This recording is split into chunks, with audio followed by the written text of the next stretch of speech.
भाजी दररोज पाहिजे तेवढी भाजी देण्याचं आश्वासन भाजी मार्केटचे संचालक शंकरशेठ पिंगळे साहेबांनी आम्हाला दिलेलं आहे। ते सकाळ दुपार संध्याकाळ मला फोन करतात की ढोकळे पाटील भाजी किती पाहिजे, तर त्यांनी हा टेम्पो भरून पाठवलेला आहे। अजूनही त्यांचे जे व्यवस्थापक आहेत रामदास ते आमच्या संपर्कात आहेत।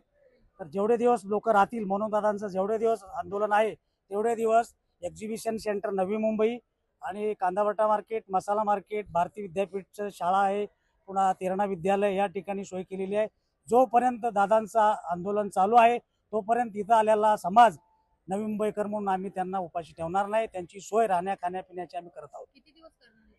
जोपर्यंत आरक्षणाचा तोडगा निघत नाही, राज्य सरकार जोपर्यंत आरक्षण जाहीर करत नाही, कोणत्या पद्धतीने आरक्षण देणार आहे जाहीर करत नाही, जोपर्यंत मनोज दादांचं जरांगे पाटलांचं आंदोलन आहे तोपर्यंत हा समाज इथून गावी जाणार नाही। तुमचं नाव?